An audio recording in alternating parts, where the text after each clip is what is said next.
Hi, Ruke. I know we've been planning this conversation for a while. I think we started talking about this last Christmas or just before Christmas last year. Yeah, just about November, October, November, I threw out that challenge to say I'm going to challenge myself to be authentic and to do videos weekly and ask the community and people around to send topics to me. And you were kind enough to send a topic to me, but I'm sure you probably can say, oh, why did I say anything? Because I threw it back at you and said, why don't we do a video about it together? I'm always up for a challenge, so I'm happy to, you know, take up the challenge of putting this out there. Sometimes all you have to do is just hit the record button and just do it, right? Yes, yes, yes. Just for the benefit of the people watching, could you introduce yourself, who you are, what you do, the many hats that you wear? Oh, I know the many hats I wear. So I would say I had so many titles that I had to kind of like try and narrow down my title.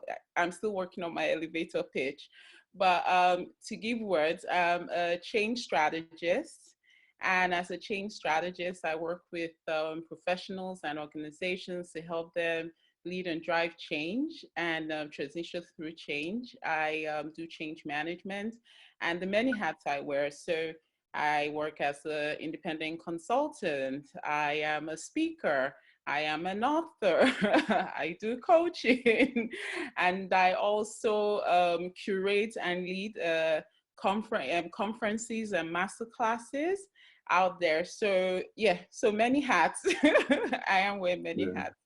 You introduce yourself to the audience as well. Sure. So my name is Omo Osagiede. Everyone calls me Omo. I introduce myself as a technology risk consultant. The buzzword these days is cybersecurity, which is a bit Yeah. more technical. So I play in that space.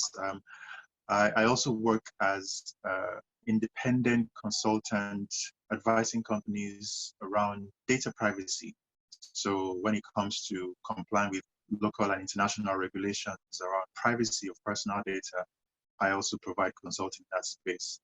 But more recently, in the last 5 years, I have worn a different hat. I've become a digital content creator. It's such an interesting space to be in. It's completely different from my main career. Mm-hmm. But so these days, I create digital content around food, travel, culture, lifestyle. And some of the things that I do in that space have begun to cross over to my my technology risk space. So we'll talk Okay. about that later, but that's kind of who I am and what I do in a nutshell. Really great introduction there. So what are those questions we want to ask? So there are two main questions that we want to tackle today that you originally asked. And I really thought, knowing your background, it would be great for us to have this discussion. So that was why I threw the gauntlet back at you to say, let's do this together. And you knowing my Sure. background as well, that's why you probably asked that question as well. So I think this is, the best forum for us to discuss it. So I'll start with the first question, which is, do we live in an age where it is possible to have multiple careers? And so what do you think? What's your take on it? I think the answer is yes. I think, so just going back to the traditional definition of a career, I just did a quick Google search before we got on this call. And what came back to me was a career is an occupation undertaken for a significant period of a person's life and with opportunities for progress. So there are two things I want to pick out there. The first thing is about the length of time that we spend in the occupation that becomes our defining part of our lives, and Okay. therefore being called a career. I guess the lifespan of a career is probably 30, 40 years, maybe. I think times are changing and more and more people are not spending as long as our parents used to spend, our parents' generation used to spend in jobs. Yeah. These days, that's changing. I think more and more people are becoming more mobile. We have more remote working opportunities. We have more mobility when it comes to travel. We have more businesses going into the cloud, we're seeing a situation where people are less and less tied to one job or one company for a significant period of time. So the second part of that definition is about progression. What is career progression? Who defines career progression? Is it the companies we work for who will change at the drop of a hat just to make more profit? Or, is it us ourselves who decide what progression looks like? So to answer the question, do we live in an age where it's possible to have multiple careers? The answer is yes, because there are opportunities for us to change and evolve. And we are seeing more of those opportunities now than before. Yeah. So yes, it is possible. What I loved about your take, or what it reminded me of, is that I have a similar background to you in terms of being in an organization and being impacted by the .com boom. But that happened to me very, very early in my career. I'd come out of university, I'd been told, go out there, you do university to come out, get that job for life, So I knew people who were independent consultants. And when they said, oh, would you consider doing that? I said, no, I want to get into a company, work there. I want job security. So so this organization I got into, my first proper job out of university, I wanted to make a difference, all excited. And a few months into the role, I was told that my job no longer existed. There was a merger and acquisition of where I was working, and all the operations of my main department had moved to another city or country. I lived in England at that time. So I'm here in London and the main operations is in Scotland. It's interesting, I didn't read the handwriting on the wall because my boss left. Another two people on the team changed departments or left the organization. I was still going there, not reading the handwriting on the wall. And then I was told, your job no longer exists. But that was a light bulb moment for me very early in my career, that you have to take control of what you call your career. You have to define your path. You have to make decisions about what works best for you. It's all about you, being very more entrepreneurial. I'm not saying entrepreneurial, but more entrepreneurial within whatever organization it is that you're working. So that was a light bulb, switch for me. Careers used to be this one-dimensional thing where, you went to school, you learned a skill, or you learned a trade, and that just sort of became your path. Whether you decided it or your parents decided it, that just became your path. So as human beings, we are not one-dimensional. We have the capacity to learn multiple things. We have the capacity to acquire multiple skills and express those skills in different ways. I have the capacity to be more, to do more. And so I find it confining to think that the system should define my path. My mindset has changed when it comes to my career. I still love what I do with my technology risk background, but it is no longer the only thing that I think I'm capable of. And even though I'm in my 40s, I believe that I still have the potential to pick up new skills and push myself into new areas and spaces. And I'm aggressively pursuing those things. Yeah, and talking about, you've mentioned technology a couple of times, and I've, yanked your chain about it. But I think technology has really, really been great. Has been a big driver in allowing people to have multiple skills, multiple careers, being able to manage, different types of endeavors and have a business, have a career, and do different things. Technology has been a big driver, in enabling that, as tools we can use. Technology has also enabled sharing of information, which has made it much easier for us to go out there and learn and develop ourselves. It's no longer about waiting for this training and going to this class or going to this school to do it. Technology has just so opened the doors that you can do training online.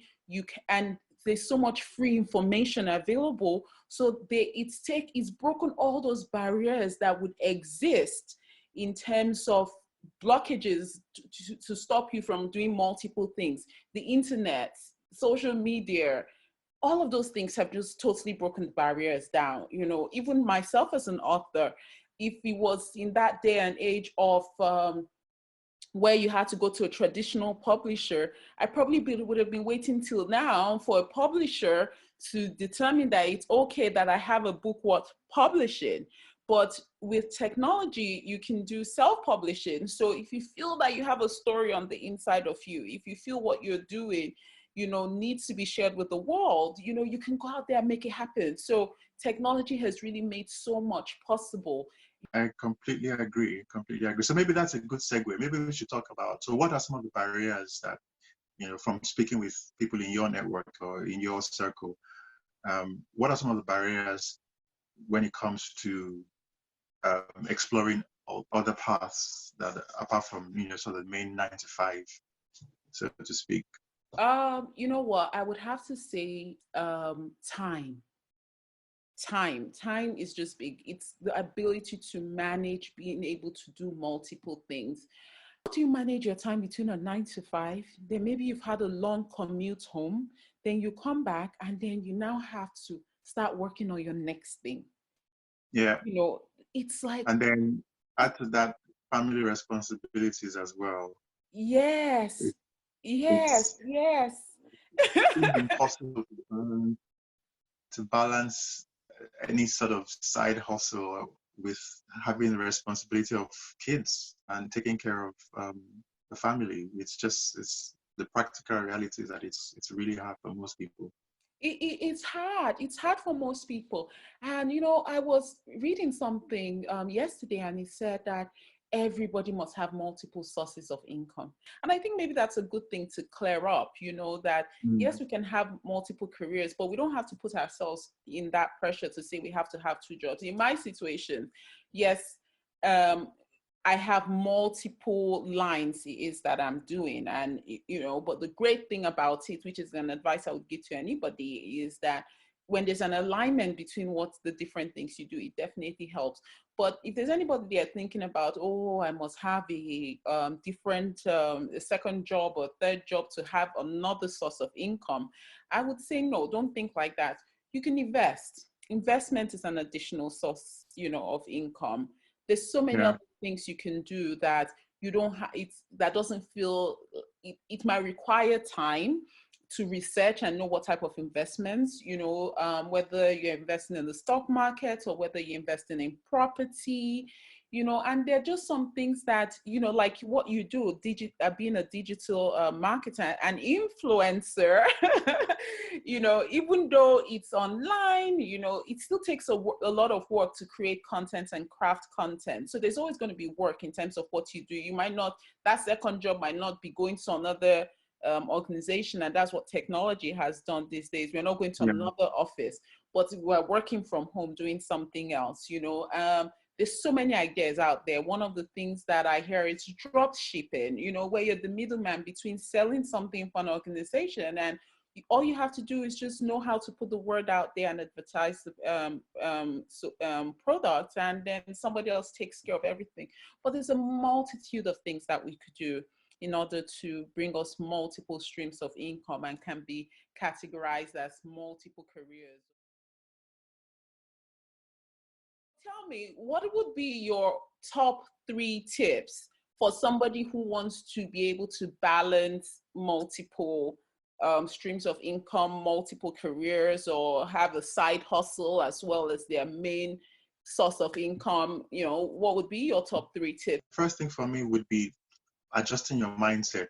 Personally, for me, I had to make room in my brain to say, I can do this. I Okay. want to do this. I need to make this a passion of mine. You know, I need to I need to see this as something, my second, you know, my life as a digital content creator. I need to see this as an opportunity that can yield results. And if I invest time in it, I can become better at it. And it can become its own thing, separate from my technology risk career. The second point for me would be about creating margins in your life. Mm. So you talked about time being one of the biggest barriers to people exploring their other passions or interests. So creating the margins and being very protective about those margins. So, just investing specific amounts of time every week towards that particular task or skill set, whether it's learning about it or practicing it, in those little margins of time that we get and we can create, I think is very important. So create margins and protect those margins. And then the last thing about it is collaboration for me. Sometimes you need people around you, people of similar interests and backgrounds who have a passion for that area to just help you get over the line. I'm very fortunate. I'm married to somebody who does exactly the same thing. She's a brilliant photographer, content creator. So together we're able to inspire and motivate each other in that space. You have your own in-house collaborator. I do, yeah. I'm very blessed to have that. But I mean, just inserting myself into networks and communities of interest has been very beneficial. And so those three things have worked well for me. If I had to think about my top 3 tips, it would be 1, maximizing that margin of time you mentioned. Maximizing time is just so important to me. That's the one thing.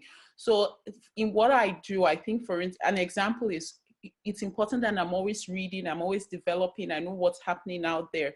So as an example, to maximize my time during my commute, so at the moment, I drive about an hour and having to go to my client site, and another hour having to come back. So in that period of time, I'm listening to an audiobook, I'm listening to a podcast, I'm listening to books on how to,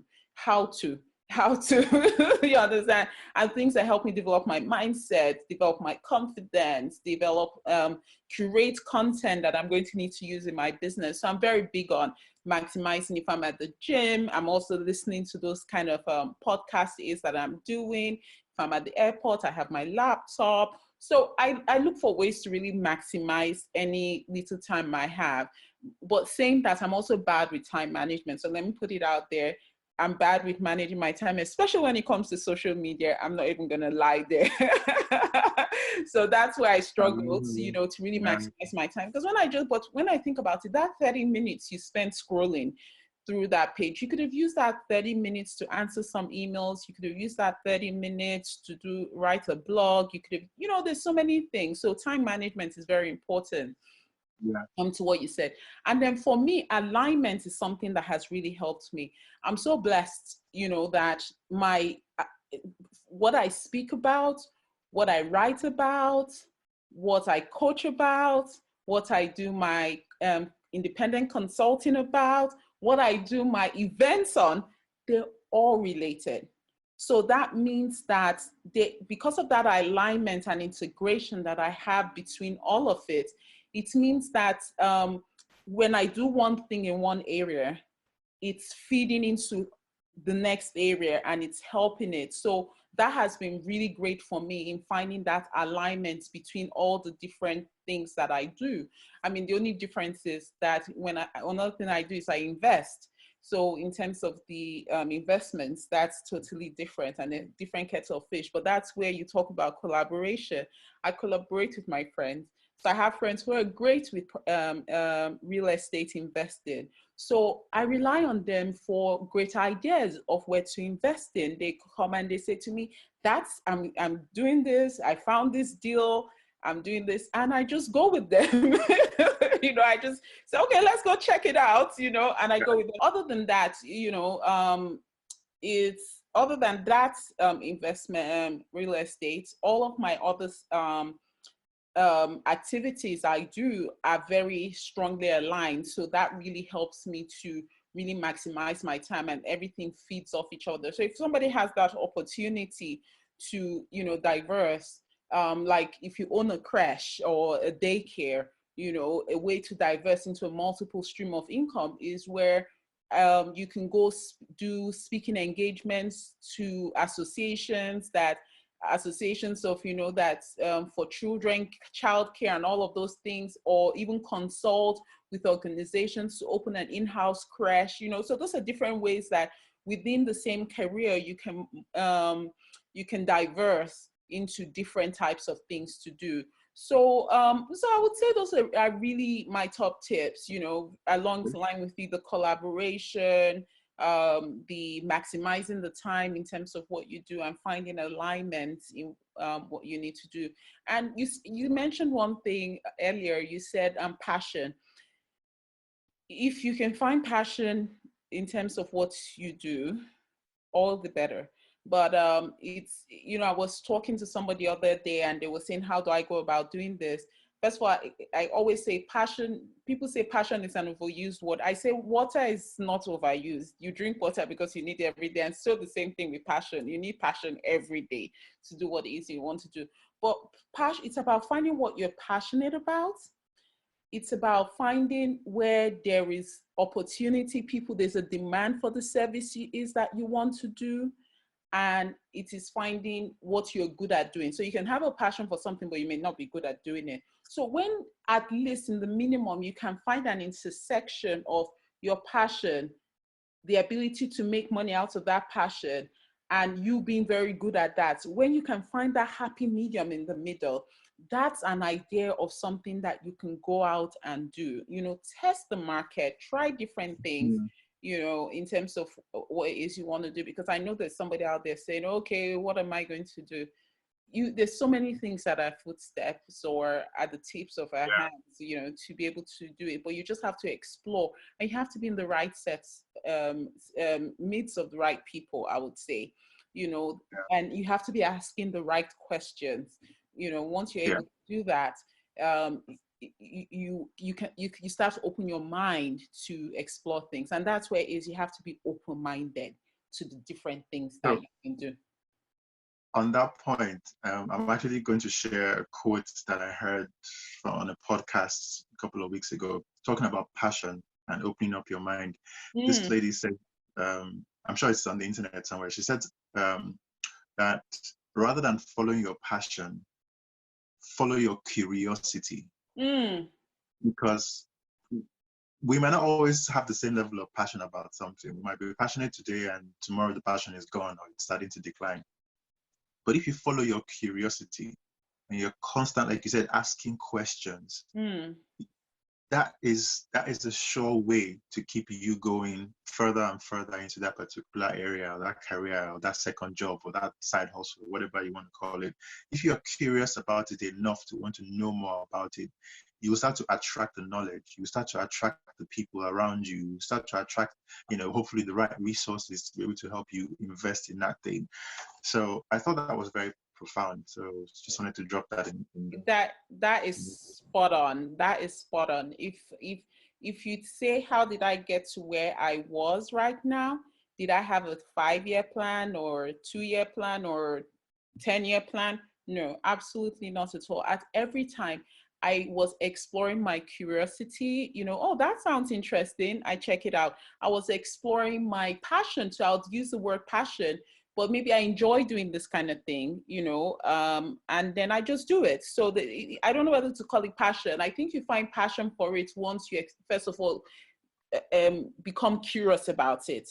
So you have to be curious about something first before you find you have a passion for it. So for me, it wasn't like saying, oh, I'm so passionate about change. It was just the fact that it sounded interesting and I was just doing what I felt curious about. And as I did it, more doors opened, more opportunities came along, and then I started to have a passion for it. So passion doesn't have to come first. Totally, like, great point you raised. You explore your curiosity, and your curiosity can lead to you finding the passion for that thing. Also, that's a great point. That's a great point for sure. You can add that to your next book and then credit me and then give me some of the royalties from your next book. I will. Actually, I have something in the works. I am planning on writing another book on this time on change leadership. And curiosity is a big thing when it comes to leading change. You have to be curious to be able to lead and drive change. whether in your life or in your organization or where Mhm. you work at, curiosity is a big thing. It's a big thing. It will get you every promotion you want. If you're curious, you'll be Mm. surprised. Curiosity can do so Okay, much. great. I can't wait to read the next one then. So, what is the one action that you would recommend that this person takes? I have one that I'm just going to throw out there, and then you can give us yours. For me, I think, um, funny enough, it's very simple. Think about, if you want, if you've been thinking about starting a company or a business, as your second career, decide a name for it. Take some time, just do some brainstorming, either with a friend or family member, somebody you trust. Just come up with a name for it, and then set up social media accounts for it. Open Instagram account, open a Twitter account, open a Facebook account, open a LinkedIn company page, so that it's there, it's It it's feels out there. real. Yeah, once you put it out there, it feels real, it feels tangible, and that almost unlocks something in your brain to say, I now need to explore my curiosity about this thing. And you just kind of go down that path of starting this thing that was once an idea and it's now real in front of you with tangible assets, even though they're still digital, at least they're still assets. So that's my one action. Okay. I was going to actually steal that curiosity thing, but but I'll carry on from there. So I'll add to, following your curiosity, following your instincts, following your intuition. There's no harm in terms of going out there and just doing it. If it doesn't work, so what? There's that big thing whereby, oh, you want it to work, you want to write that business plan. I'm big on, having a plan. It doesn't have to be a 20-page business plan that you have. Just have a plan on the back of a napkin. That is still a plan to work on. So following on from what you said about exploring curiosity, I would say just do it. you know, done is better than perfect. Sometimes we want to get it perfect, but I want to challenge you that after listening to this, just take one action, that Omo has mentioned and just do it. It doesn't have to be perfect. If you don't have your name right the first time, you can even change the name. I'm even changing how I brand myself. I'm going through a rebranding exercise. So a name that I've been using for the last more than 15, almost going to 20 years, I'm going to, tweak it a little bit and do something different. So you're not stuck to something, you're not a tree, that you have to be, stay in one place. The good thing is that we're humans. We have the blessing and the opportunity to evolve, to change, to move around and do what happens. So just go out there and take that one action that Omo has mentioned, and just believe that done is better than perfect. Just do it. I like that. Done is better than perfect. I'll leave that one. I'll steal that one from you. Well, I guess thank you. I guess we just round off now, and I'll say thank you for your time. It was Yeah, awesome having to speak to you and, make this happen finally. So thanks for taking up the challenge. no worries. And for anyone who's been watching this, who's made it this far, thank you for sticking with with the video, and thank you for watching.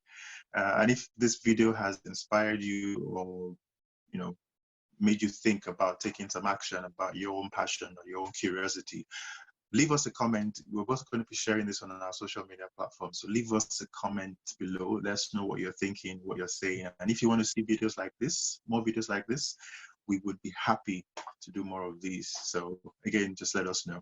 Yeah, it's fun to geek out with somebody.